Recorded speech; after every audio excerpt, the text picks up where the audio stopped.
Okay, so are we all sitting comfortably? I thought I'd wear my Christmas antlers today, and I don't know if you can see, I've got a Christmas jumper on that says Team Rudolph.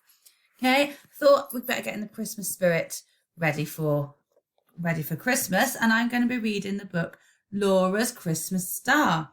It looks like even the dog wants to come and listen to it. Okay, Pippa, are you going to come and listen to the story? Are you sitting comfortably, Pippa? Lie down.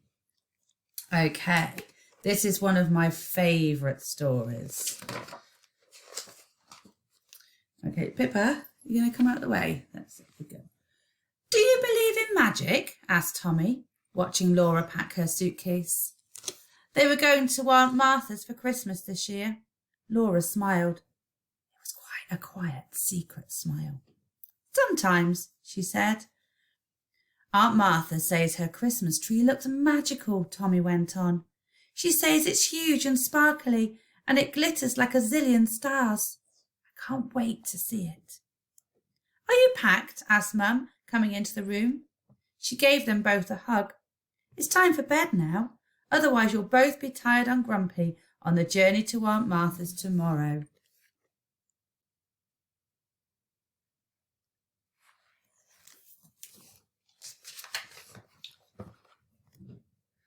Laura closed her eyes, letting pictures of a zillion glittery stars float into her thoughts. Is it morning yet? Asked Tommy. Laura opened one eye. We've only just gone to bed, she said. Go back to sleep. Laura closed her eyes again and thought of huge sparkly Christmas trees and colourful crackers. Is it time to get up yet? Asked Tommy. Not nearly, said Laura. It's still the middle of the night. 10 minutes passed. It seemed like 10 years to Tommy. Is it morning now? Asked Tommy, nudging Laura awake. Laura opened both her eyes. She seemed to have slept for a very long time. I think it must be, she said.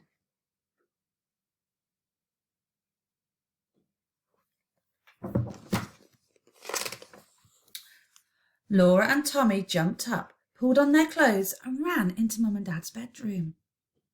It's not time to get up yet, groaned Mum, waking up. Go back to bed. Laura and Tommy wandered back to their room, but they didn't go to bed. They sat by the window, staring out at the zillions of sparkly, glittery stars. Look, cried Tommy, pointing. That star is brighter than all the others. Laura smiled her secret smile. The bright star was her own special magic star. She had once rescued it when it had fallen from the sky. When it was better, she had set it free, but though it was now far away, she knew it was her friend.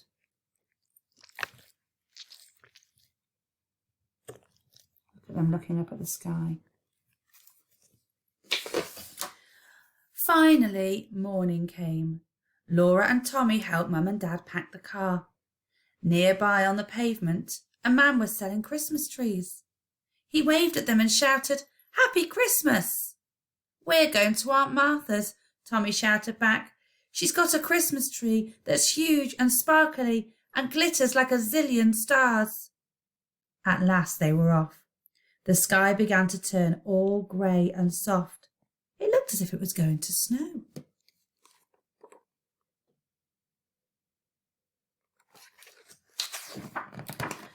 As they reached the country, beautiful snowflakes began to drift down. Laura and Tommy pressed their noses against the car window and watched them cover the earth like icing on a Christmas cake. Suddenly the car began to rattle. It began to cough. It sounds like it's got a bad cold, said Laura. Sounds like it's broken down, said Mum. Everyone got out and Dad opened up the bonnet. He pulled at some wires, but he didn't get the car started.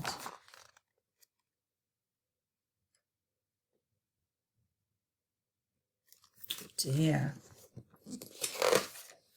Everyone climbed back into the car and waited for the repairman to arrive.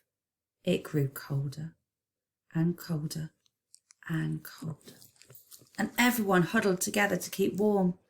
Dad tried singing Christmas songs and telling jokes, but the songs sounded flat and the jokes weren't even funny.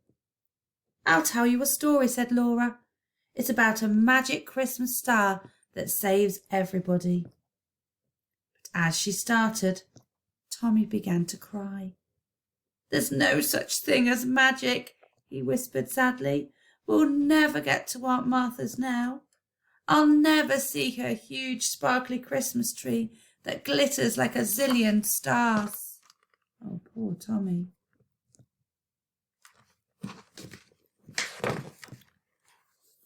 By the time the repairman had mended the car, it was too late to go to Aunt Martha's. Tommy tried not to cry as Dad drove back home and they carried their suitcases into the house.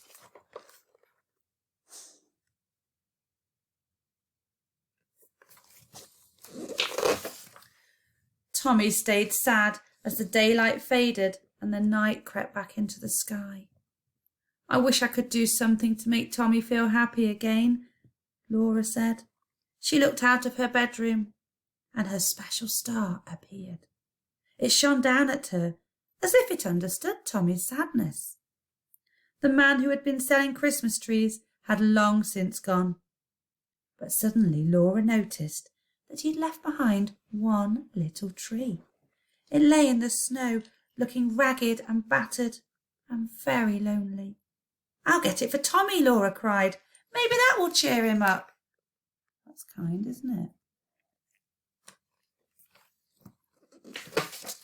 Laura ran outside to where the little tree was lying. "Come indoors with me," she said. "You look awfully lonely out here all on your own."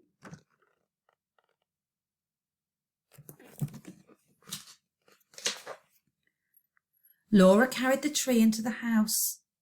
"Thanks for getting it," said Tommy sadly. "It's a nice little tree, but it's not very sparkly, is it? It's not very glittery." Laura looked at the tree. Tommy was right. It could never be like the magical tree Aunt Martha had promised them. Laura ran upstairs to sit by her window. At least she could tell her star how helpless she felt. It always listened to her and understood. But as she looked into the night sky, she gasped with horror. Her special star had disappeared.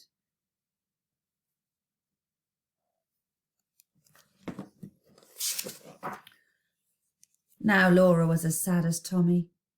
There wasn't much to feel happy about now she'd lost a special friend. And maybe Tommy was right. Maybe there was no such thing as magic after all. Suddenly she heard Dad calling to them. "Laura! Tommy! Come here quickly!" Puzzled, the two children went downstairs. "Look!" gasped Mum as they stood by the living room door. Laura and Tommy looked. They couldn't believe what they were seeing. "It's wonderful!" cried Tommy, turning to Laura with shining eyes. "But how could it have happened?"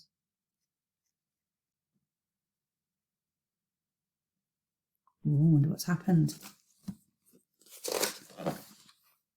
Laura smiled, her quiet, secret smile. She knew, of course. "It must be magic," she said. "Look, the special star is on the top of the Christmas tree." And that is the end of the story. I hope you've enjoyed it. Okay, have a great Christmas. I think Pippa, my dog's, enjoyed it as well because she's actually now lying on my laptop with her eyes shut. Have a great Christmas. Bye.